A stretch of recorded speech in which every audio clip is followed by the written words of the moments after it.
আশা করি সবাই খুব ভালো আছো, সুস্থ আছো। অনেক দিন পরে একটা ছোট ভিডিও তোমাদের সাথে আপলোড করছি। চেষ্টা করব এরপর রেগুলারলি ভিডিও দেওয়ার। কিছু অসুবিধার জন্য দিতে পারিনি, তবে আজকে যে ছোট ভিডিওটা শেয়ার করছি আশা করি তোমাদের ভালো লাগবে। তো পুরো ভিডিওটা দেখো।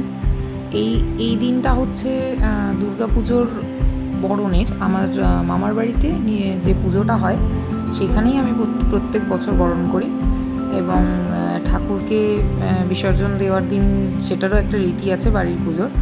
তো সেইটাই আমি চেষ্টা করেছি তোমাদেরকে ছোট ছোট ক্লিপ করে তুলে দেখানোর। যদি তোমাদের ভালো লাগে বা কেমন লাগলো সেটা কমেন্ট করে জানিও। তো এই সময়টাতে হচ্ছে বরণ পর্ব চলছে।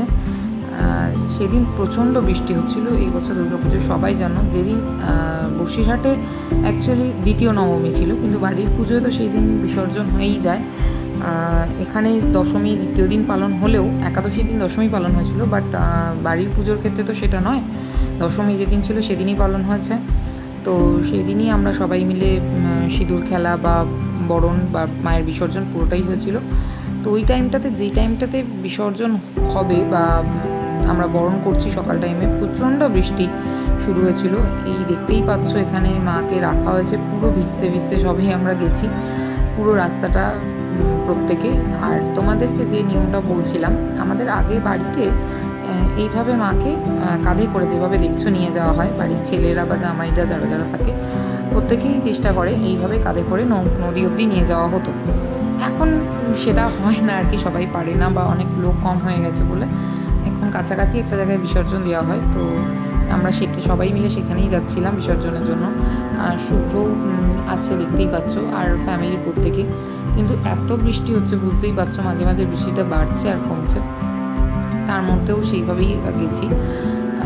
তো বেশ ভালোভাবেই দিনটা কাটিয়েছিলাম, মজা করেছিলাম।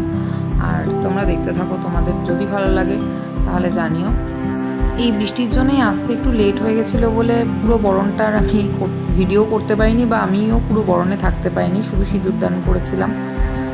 তো তারপরে সিঁদুরদান করার পরে ওখানে যা সবাই সিঁদুর খেলা হলো একটু ছোটো করে, তারপরে বেরিয়ে এখানে মায়ের 7 পাক ঘোরানো হচ্ছে। আমরা না বাড়ি থেকে বেরোনোর পরেই মায়ের 7 পাক একটা ফাঁকা জায়গা দেখে ঘুরিয়ে নেওয়া হয়, কারণ যে জায়গাটায় বিসর্জন দেওয়া হয় ওই স্পেসটা একটু ছোটো, বা দেখলেই বুঝতে পারবে। তো এখানে সেটাই করা হচ্ছিল। পুরো অনেকটা বড় ভিডিও হয়ে যাবে বলে চেষ্টা করেছি সব ক্লিপগুলো না নিয়ে ছোট ছোট করে করার ভিডিওগুলো। তো বেশ একটা আনন্দের মুহূর্ত এই সময়টাতে আমরা প্রত্যেকে কাটাই। আর আরও অনেকে থাকে, বাট ওই যে বললাম কীরকম বৃষ্টি হচ্ছে বাইরে, তো দেখতেই পাচ্ছ। এইভাবেই নিয়ে যাওয়া হয়েছিল।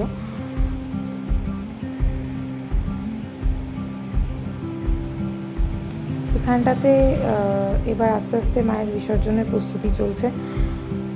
সবাই যেভাবে আর কি নিয়ে আসা হয়েছিল সেই দড়ির বাঁধনগুলোকে খুলে বা বিসর্জন করা হবে, সেই প্রস্তুতি চলছে আস্তে আস্তে। তো এই জায়গাটুকুই তোমাদের সাথে শেয়ার করতে চেয়েছিলাম, যেটুকু সম্ভব হয়েছে।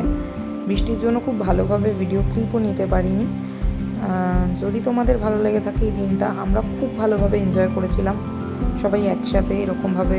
আর শুভ্রও আসতে পেরেছিলো, এটা সবথেকে বড় কথা, কারণ প্রত্যেক বছর আসতে পারে না। তো যদি তোমাদের ভালো লাগে তাহলে কমেন্ট করে জানিও এটা কেমন লাগলো, আর ভিডিওটাকে একটা লাইক করে দিও।